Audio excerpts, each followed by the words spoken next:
Dans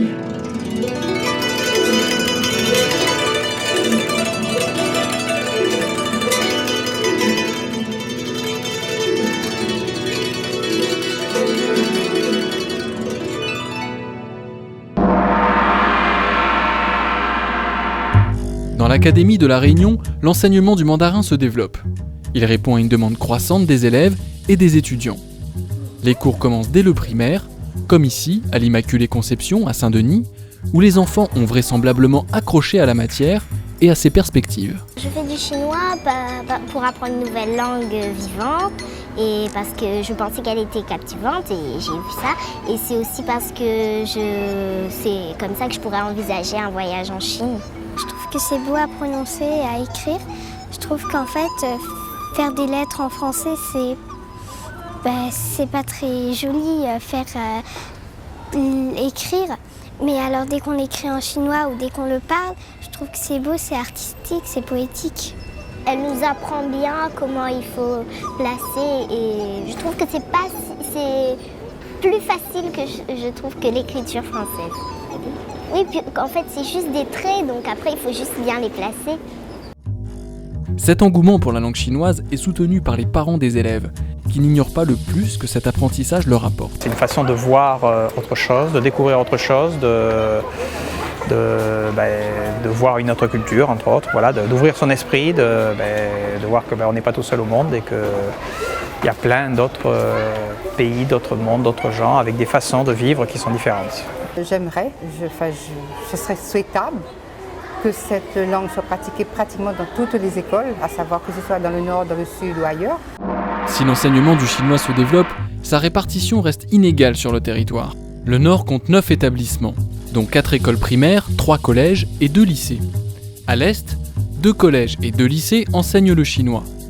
Et le sud totalise 5 établissements, dont 1 collège et 4 lycées. Et enfin, pour la zone ouest, seul 1 collège enseigne le chinois.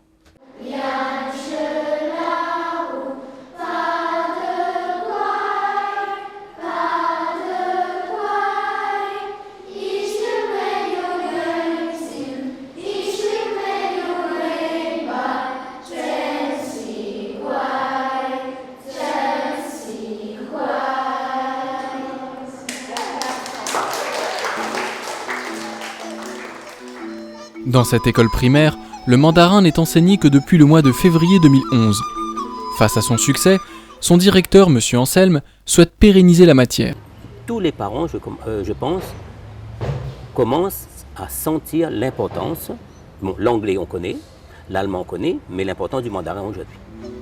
Vu la demande, et puis vu l'intérêt, et puis l'engouement des enfants, eh bien nous pensons l'année prochaine déjà, donc faire le projet pour l'inscrire en temps de cours. Actuellement, c'est après la classe. L'intérêt manifesté par les enfants, eh bien, si nous pouvons le maintenir le plus longtemps possible, je pense qu'on aura gagné. Et surtout, eux, ils vont gagner. À partir du collège, l'apprentissage s'intensifie. Les élèves choisissent entre la section orientale, qui propose le mandarin en LV1 et un cours de civilisation, ou bien, comme cette classe, ils s'orientent vers la section internationale, un cursus plus dense qui contient 10 à 11 heures de chinois par semaine, dont l'enseignement des mathématiques en mandarin. Cette masse de travail ne décourage pas pour autant les collégiens. Quand on s'est engagé, on doit continuer, mais moi ça ne me dérange pas du tout, j'adore cette langue et les professeurs sont plutôt bien aussi. Donc voilà, oui, je vais continuer au moins jusqu'à la fin du collège et ensuite je vais voir, mais de toute façon je préfère même continuer jusqu'au lycée. Le fait que ça soit un petit peu compliqué, ça paraît plus intéressant que des langues qui sont faciles.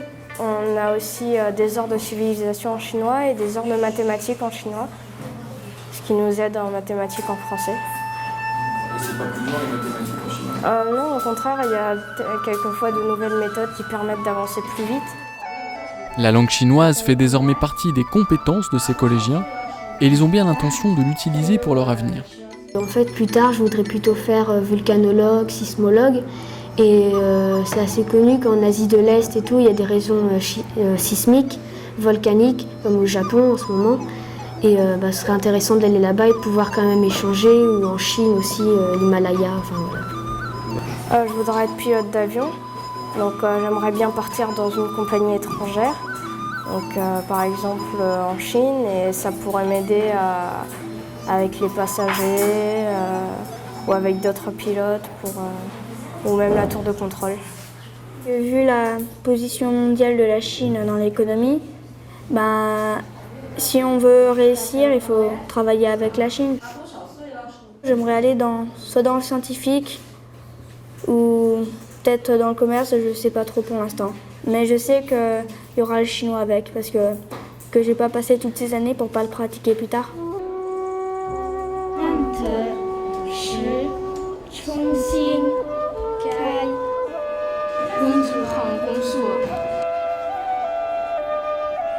La vocation principale de la section internationale, c'est d'avoir des élèves capables, lorsqu'ils arriveront au niveau de la terminale, de s'exprimer en chinois, si possible, aussi bien qu'en français.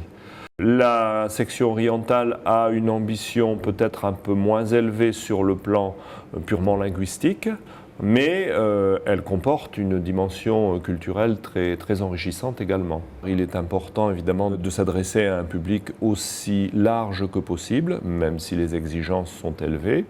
Et puis d'autre part, c'est également une dimension d'excellence que nous voulons apporter, je dirais, par cet enseignement que nous voulons apporter à l'académie. Pour ce qui est de l'excellence, l'enseignement du chinois porte ses fruits.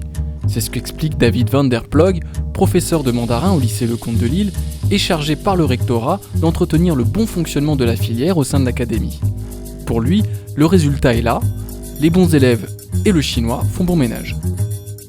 Alors c'est vrai que certains vont parler peut-être d'élitisme, mais c'est quand même une réalité. C'est vrai qu'on a de plus en plus dans les classes qui font du chinois, de bons élèves, c'est vrai, il faut le reconnaître.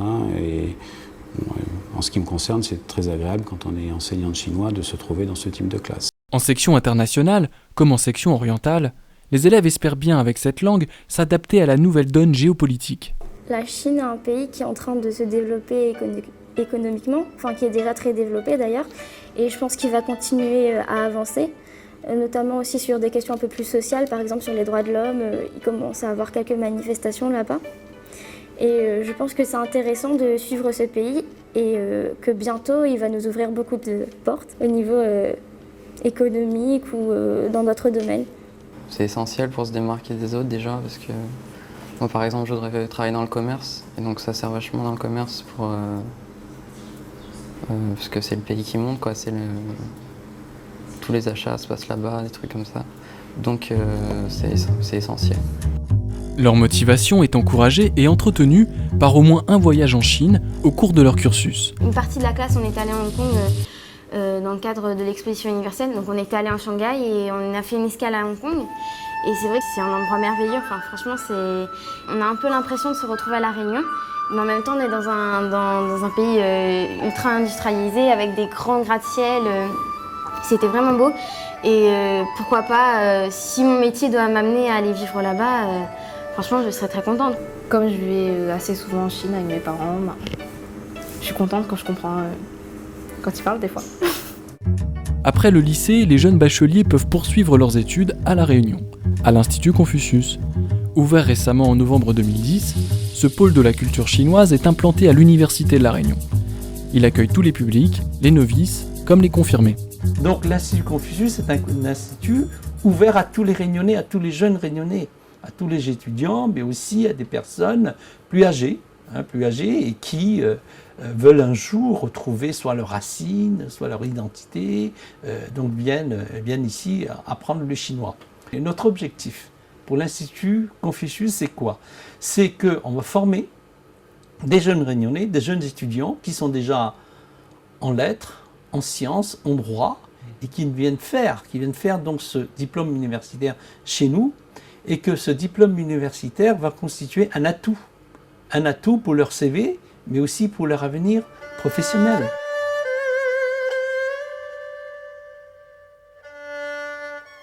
Cette année, des étudiants en langue n'ont pas raté l'opportunité d'intégrer l'Institut pour compléter leur formation. Je suis en en deuxième année de licence d'anglais. Et depuis toujours, je rêvais de faire du chinois et entre guillemets de renouer un peu avec mes racines. Et justement, j'ai eu cette occasion à l'université. J'ai commencé tout juste à la fac. J'ai connu avec des affiches dans la fac des lettres. Et du coup, je me suis présentée pour le premier jour, voir comment ça se passait. J'ai envie de travailler dans le tourisme et je suis persuadée que ça sera un plus sur mon CV et puis vu le rayonnement de la langue en fait actuellement. Je pense que c'est après l'anglais, c'est la langue principale. C'est la langue que justement que tout le monde s'arrache en ce moment à essayer d'apprendre et je pense que forcément ce sera utile. Mon objectif c'est de devenir traducteur, donc je pense que le chinois ce serait déjà un plus pour me permettre d'aller là-bas et de pouvoir travailler avec eux. Oui.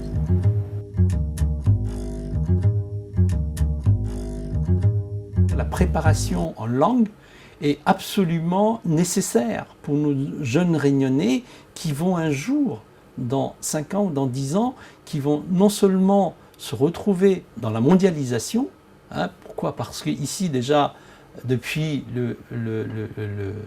la petite école, ils font de l'anglais, ils font un peu d'allemand, ils font de l'espagnol. Donc ils ont des notions où ils maîtrisent ces langues-là, mais il est aussi important et c'est absolument indispensable qu'ils maîtrisent d'autres langues de l'Asie. Et bien sûr, il n'y a pas que le chinois, il y a l'Inde, il y a le tamoul, l'hindi, il y a d'autres langues aussi qui nous entourent, le malgache, l'arabe, etc. Donc la formation du jeune Réunionnais, en linguistique, cette préparation est absolument nécessaire pour que le jeune Réunionnais va gérer la mondialisation. Allez, essayez. Large la roue, par de quoi, il du meilleur wenti, il du meilleur wemba, gentil quoi.